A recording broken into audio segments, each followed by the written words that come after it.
আলিফ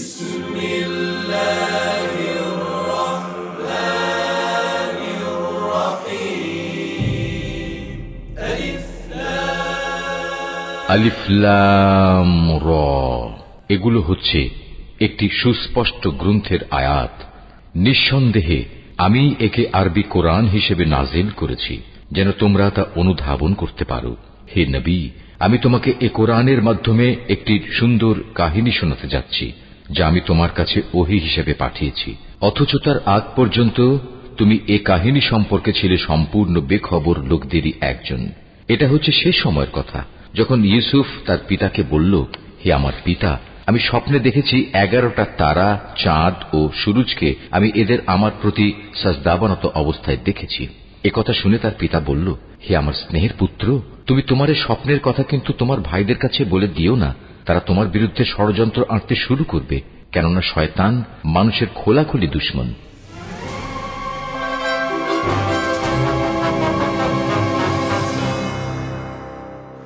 খ্রিস্টপূর্ব 1160 অব্দে ব্যাবেল নামক দেশের দক্ষিণে ফাদ্দান আরাম নামক এক শহর ছিল।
হে মহান ইস্তার, হে সকল প্রভুর মাতা, হে আমাদের দয়ালু প্রভু, আমাদের জন্মদানকারী মঙ্গলদাতা প্রভু, এই অবুঝ শিশুটিকে আরোগ্য দান করুন আর তার মা জননীকে আনন্দিত করুন। এই অবুঝ শিশুর মাতা প্রতিজ্ঞা করেছে প্রভু, তোমার দরবারে সে মূল্যবান হাদিয়া প্রদান করবে।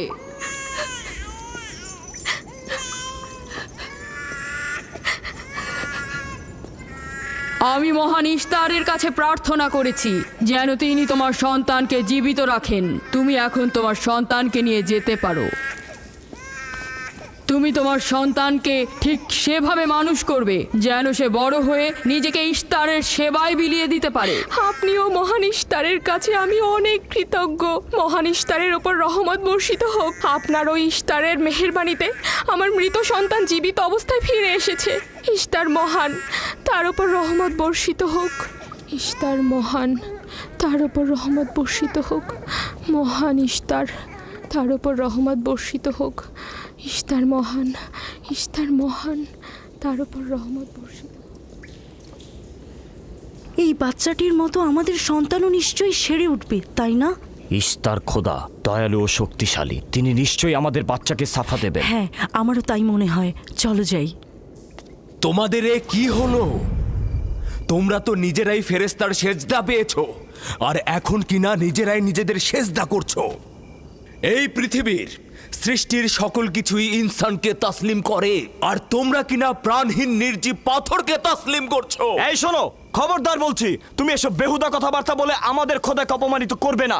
আমি এই কথাগুলো নিজে থেকে বলছি না, আমি খোদা কর্তৃক প্রেরিত কথাগুলো এই কিতাব থেকে বলছি। এটি হচ্ছে আসমানি সহি কিতাব, যা আমার দাদা ইব্রাহিম নবীর উপর নাজিল হয়েছিল। আমি তার দিনের অনুসারী এবং এই কিতাবের প্রচলন ও দাওয়াত প্রদানকারী। নিজে থেকে কিছু বলছি না। ওই আসমানি কিতাবে কি লেখা আছে আমাদের খোদাদেরকে অপমানিত করতে হবে? আমি অপমান করছি না, শুধু প্রশ্ন করছি। যদি জেনে থাকো তাহলে উত্তর দাও, আর যদি না জেনে থাকো তাহলে স্বীকার করো। তোমাদের জিজ্ঞাসা করছি, ওই মন্দিরে রাখা ইশতারের মূর্তিগুলো কি তোমাদের প্রভু, নাকি তোমাদের তৈরি বস্তু? ইশতার তোমাদের উপর প্রভাব বিস্তার করে নাকি তোমরা ইশতারের উপর? ইশতার তোমাদেরকে শাসন করে নাকি তোমরা ইশতারকে? পাথরের তৈরি ইস্তার যদি দুর্বল ও অক্ষম হয়ে থাকে, তবে কি করে আমাদের বাচ্চাদেরকে সাফা দেয়? সত্যি কথা, আমরাও দেখেছি। হ্যাঁ, তার হাকিকাত আছে। ইশতার তার সন্তানকে সাফা দিয়েছে, আমি দেখেছি। ওই প্রজ্ঞাবান যিনি তোমাদের আহাজারি শুনেছেন, তিনি তোমাদেরকে সাফা প্রদান করেছেন, না ইশতার। যদিও তোমরা খোদা ছাড়া প্রার্থনা করেছো আর তিনি ছাড়া তোমরা সাহায্য চেয়েছো, কিন্তু তিনি সকল কিছু সম্বন্ধে অবগত আছেন, তাই তোমাদের আহাজারিতে তার রহমত বর্ষিত হয়েছে, তোমাদেরকে সে সাহায্য করেছেন। সাধারণ দৃষ্টিতে তোমরা ইশতারকে দেখেছো, অন্তর্দৃষ্টিতে দেখোনি, তাই মূল সাফা প্রদানকারকে চিনতে পারোনি।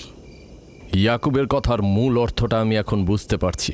সে চাইছে যে আমরা আমাদের খোদাদেরকে বাদ দিয়ে তার খোদার ইবাদত করি। আমরা আমাদের খোদার অনেক কল্যাণকর কাজ দেখেছি, তোমার খোদার কি দেখছি?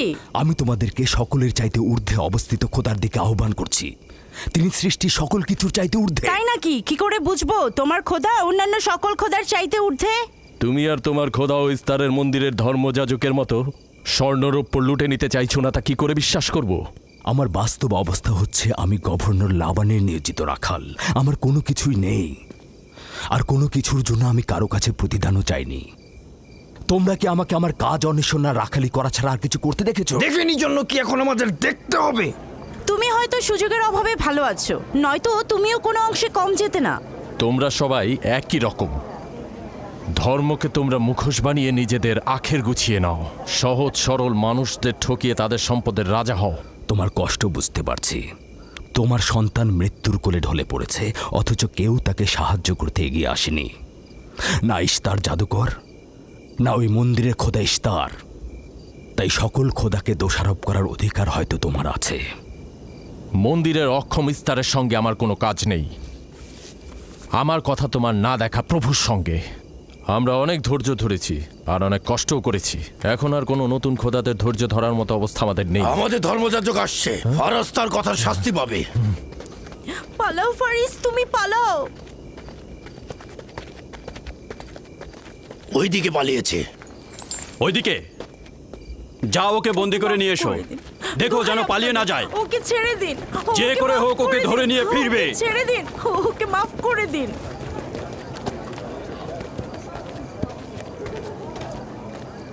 যদি শুধুমাত্র গভর্নরের জামাতা না হতে, তাহলে আমি জানি তোমাকে কিভাবে শায়েস্তা করতে হয়। মন্দিরের কোনো প্রতিনিধির সাথে আমার কোনো কাজ নেই। তোমরা সবাই চলে যাও। ইয়াকুবের কুফরি কথায় তোমরা কেউ কান দেবে না, আর কেউ বিশ্বাস করবে না। তোমরা কি কেউ দেখছো না? হ্যাঁ, এই ইয়াকুব তার কুফরি কথাবার্তার কারণে ফাদ্দানে দুর্ভিক্ষ নিয়ে আসছে।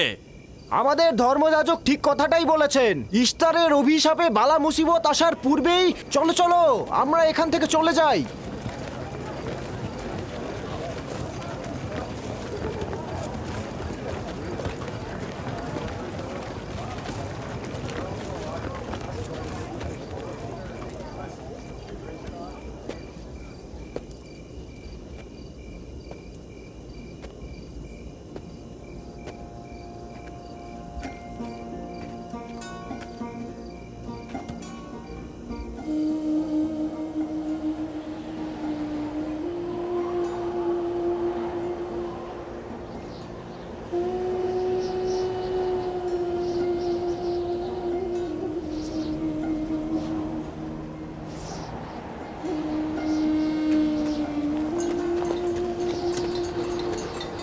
যদি খুব শীঘ্রই বৃষ্টিপাত না হয়, তাহলে ফাদ্দানবাসীর সকল ফসল নষ্ট হয়ে যাবে।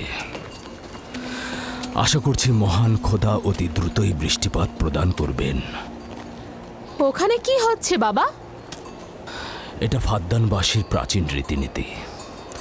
এখানে ইশতার নিয়ে কেউ কটু কথা বললে তাকে আগুনে নিক্ষেপ করে হত্যা করা হয়। বিচার করা হয় না সে সত্য বলেছে কিনা।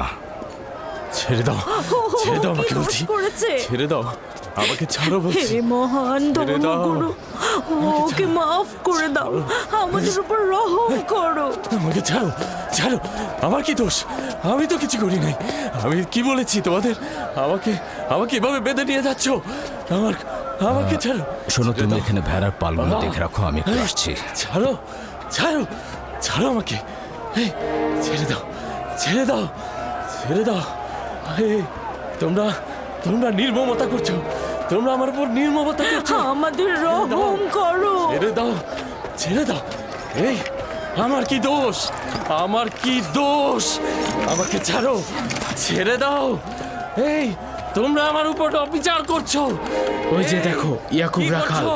গভর্নর লাবানের জামাতা এটা ঠিক করছো না আমাদের উপর দয়া করুন আমাদের উপর রহম করুন কাফের শাস্তি একটাই। সাবধানবাসী তোমরা দেখে রাখো তোমরা অবশ্যই শাস্তি পাওয়া উচিত একদম ঠিক না আমার উপর অবিচার হচ্ছে আমি কিন্তু আমাকে এভাবে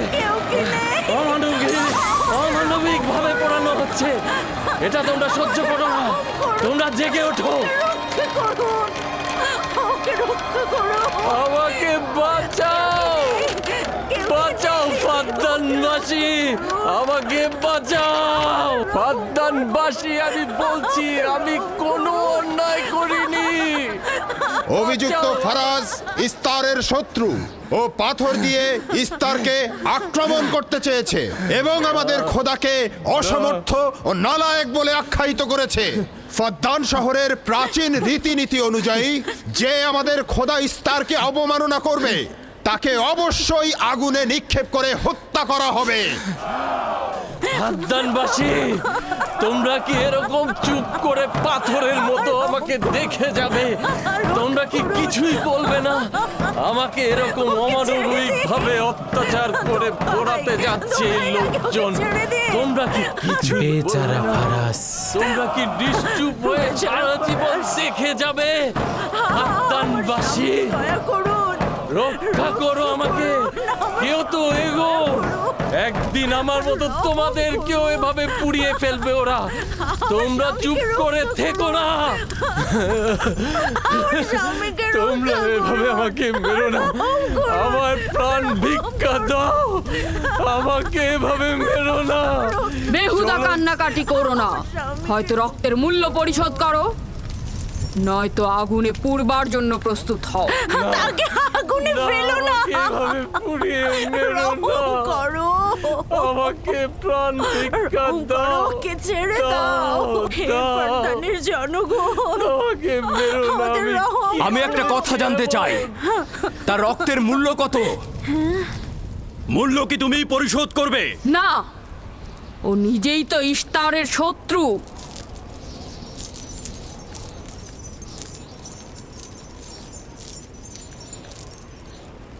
তুমি নিজেই তো ইস্তারের শত্রু প্রথমে তোমার নিজের রক্তের মূল্য পরিশোধ করো তাহলে আমাকে বন্দি করছো না কেন? বন্দি করো। অগ্নিপিণ্ডের মধ্যে নিক্ষিপ্ত হওয়া তো আমাদের বংশের প্রাচীন ঐতিহ্য। আমার দাদা ইব্রাহিম উনিও তো একবার নমরুদের আদেশে অগ্নিপিণ্ডের মধ্যে নিক্ষিপ্ত হয়েছিলেন। এখন পর্যন্ত তুমি যে গ্রেপ্তার হওনি তার কারণ তুমি হচ্ছ গভর্নরের ভাগিনা। তার অর্থ দাঁড়াচ্ছে এই যে আমার মামা গভর্নর লাবান ইস্তারের খোদাকে অবমাননা করতে পারে কোনো শাস্তি ছাড়াই। ওকে গ্রেপ্তার করো আর ওর দাদার মতো ওকেও আগুনে নিক্ষেপ করো।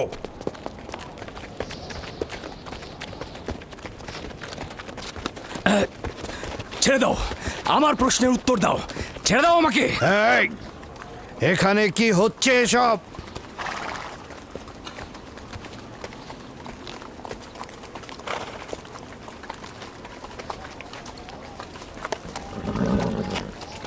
ওকে ছেড়ে দাও আর অভিযুক্তকারীকেও মুক্ত করো।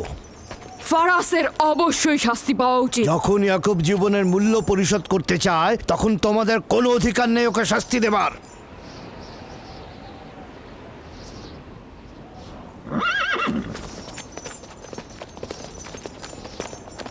তাকে মুক্ত করে দিন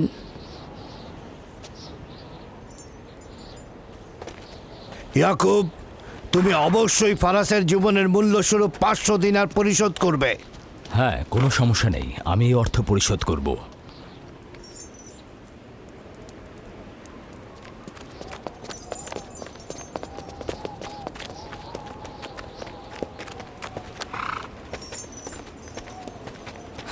খোদা তাআলা আমার দয়ালু মামাকে হেফাজত করুক। ইয়াকুব, আমি তোমাকে কতক্ষণ এরকম বিপদ থেকে বাঁচাতে চোখে চোখে রাখবো?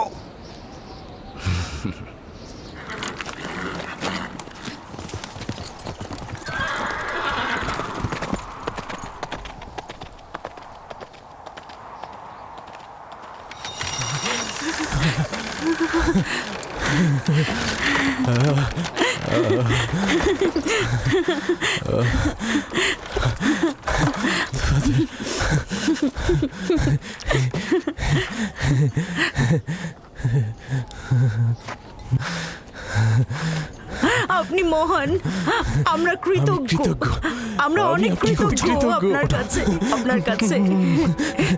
আমার জীবনের মূল্য স্বরূপ যে অর্থ আপনি প্রদান করবেন তার বিনিময়ে সারা জীবন আমি আপনার কৃতদাস হয়ে থাকব। আপনি মহান, আপনি মহান। আপনি ফারাজকে মৃত্যুর হাত থেকে বাঁচিয়েছেন, আপনি আমাদের নতুন জীবন দিয়েছেন। হয়েছে হয়েছে, এবার এসো এসো।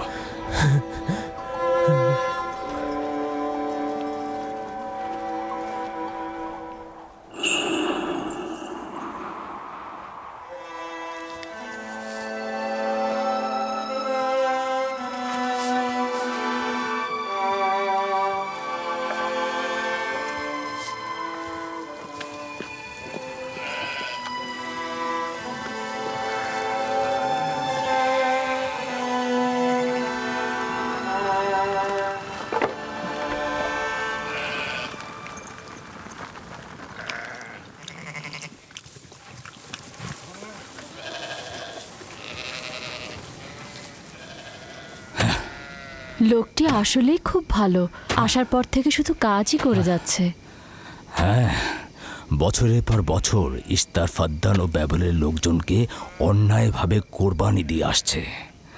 আজ তোমার পিতার জন্য আমি ও ফারাজ বেঁচে গেছি। আপনি ওর জীবন বাঁচিয়েছেন বলেই ও ইস্তার পূজা ছেড়ে এক খোদার ইবাদতে মশগুল হয়েছে। হ্যাঁ, তা হয়েছে রাহেলা।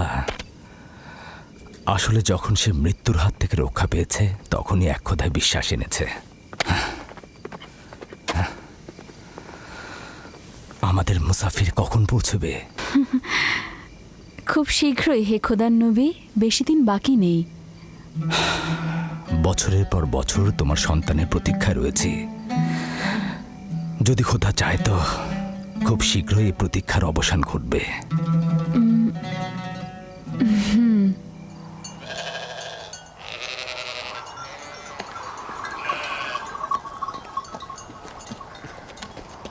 ইস্তেকদার, তোমার ও তোমার পরিবারকে সালাম। তোমার উপরও দরুদ বর্ষিত হোক ইয়াকুব রাখাল। হ্যাঁ, কৃতজ্ঞতা জ্ঞাপন করছি।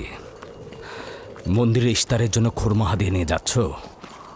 প্রভুদেরকে তো অবশ্যই খুশি করতে হবে, তা না হলে তো এবছর বৃষ্টিপাত হবে না, তাই না? আমার কিন্তু মনে হয় মন্দিরের ইস্তারে চাইতে তোমাদের বেশি দরকার ওই খোরমা। তোমার কাজ হচ্ছে আমাদের খোদাকে অপমানিত করে আমাদেরকে রাগান্বিত করা, তাই তো? তোমরা কি নিশ্চিত যে ইস্তারের মন্দিরের ওই পাথরের মূর্তিগুলো সত্যিকার অর্থে বৃষ্টি বর্ষিত করতে পারবে? তোমার এসব কুফুরি কথাবার্তার কারণেই আমাদের মন্দিরের খোদা নাখোশ হয়েছে, আর এই কারণেই ফাদ্দানের আকাশে আজ মেঘ নেই।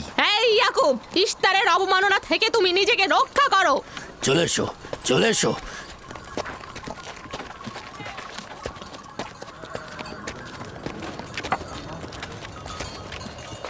এটা তোমাদের কেমন বিবেচনা? তোমরা শক্তিশালী ও দয়ালু এক খোদাকে রেখে নির্জীব পাথরের উপাসনা করছো। কেন তোমরা বিষাদগ্রস্ত জমিনে নিজেদের আত্মাকে এক খোদার ঈমানের নূরে আলোকিত করছো না?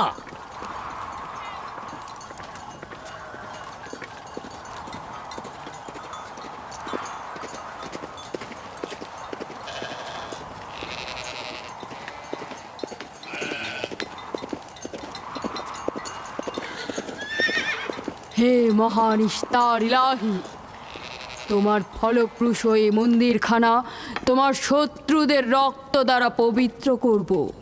শুষ্ক মৌসুমকে এই অঞ্চল থেকে দূর করে দাও, তোমার রহমতের বৃষ্টি বর্ষণ করো।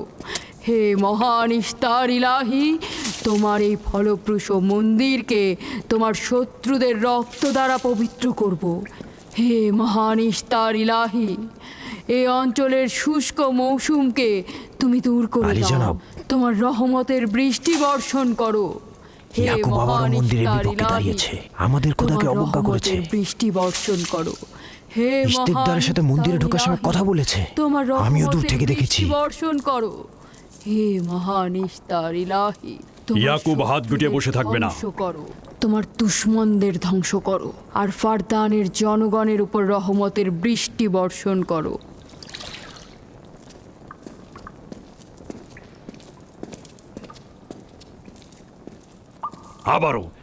আবারও শুরু করেছে।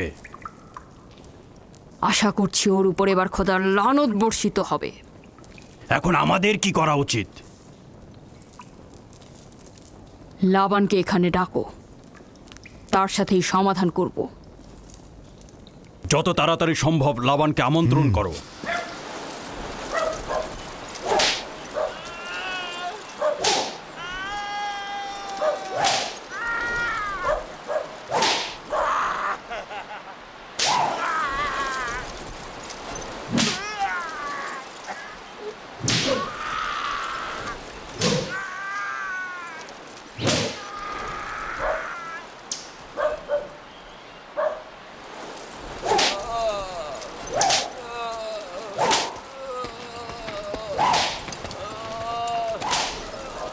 জনাবে আলী, ইস্তার মন্দিরের মহান ধর্মগুরু আপনাকে সাক্ষাতের জন্য আমন্ত্রণ জানিয়েছেন।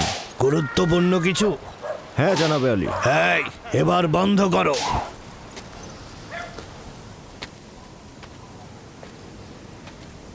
তুমি যদি আবারও চুরি করেছো, তাহলে তোর আর আঘাতে আর জীবিত ফিরবে না। আমি কথা দিচ্ছি এমন ভুল আর কখনো হবে না। ছেড়ে দাও একে। এসো।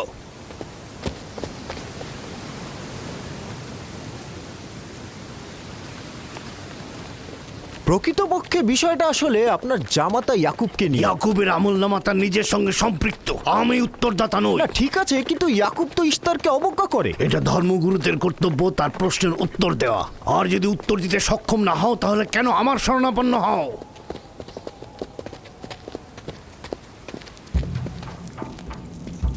খোদার চাইতেও বড় খোদা মহান ইস্তার রাগান্বিত হয়েছেন। আমি দুর্ভিক্ষ দেখতে পাচ্ছি, যা ফারদানের জনগণের জন্য শুষ্ক মৌসুম আর মৃত্যুর কারণ হতে যাচ্ছে। জনাবে আলী, আমি তার আপনি একটু মধ্যে অপেক্ষা করুন, আমি শোকার্ত ধর্মগুরুকে অবস্থা খবর দেখতে দিচ্ছি। মহান ইস্তারকে সে রাগান্বিত করেছে। এ অপমান ইস্তার সহ্য করতে পারছেন না। কেউ একজন ইস্তারকে খেপিয়ে তুলেছে। যে মহান খোদাকে অপমান করেছে, সে দ্রুতই শাস্তি পাবে। মহান ইস্তার তার বলি যাচ্ছেন। আমি ফারদানের শান্তি আর নিরাপত্তায় নিয়োজিত। আমার ভাগিনার কার্যাবলী দেখার জন্য নয়। তুমি অবশ্যই তাকে শান্ত করবে। অবমাননা করে? অবশ্যই করে। আমার মনে হয় আব্বা আপনি ভুল করছেন। সে অবমাননা করছে না, সত্য প্রচার করছে। আমার সন্তান বনি ইসরায়েলেরা কেন ক্ষমতা ও পেশি শক্তিকে মূল দণ্ড হিসেবে মনে করছে? আমি তো তাদেরকে পেশি শক্তি বা জোর করে চাপিয়ে দেওয়া কোনো কিছু শিক্ষা দেইনি। চিন্তা করো না, সব ঠিক হয়ে যাবে। খোদা মহান।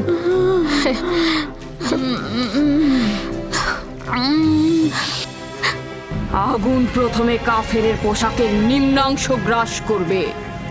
যারা ইস্তারকে অবমাননা করেছে, অতি দ্রুতই তাদের ধ্বংস আসন্ন। এই লোক নিজের জন্য কোনো রহম নিয়ে আসেনি, এবং সে তোমাদেরও কোনো রহম দিতে পারবে না। সে তোমাদের জন্য যেমন দুর্ভিক্ষ নিয়ে আসছে, তেমনি তার স্ত্রী পুত্রের জন্য মৃত্যু ডেকে নিয়ে আসছে।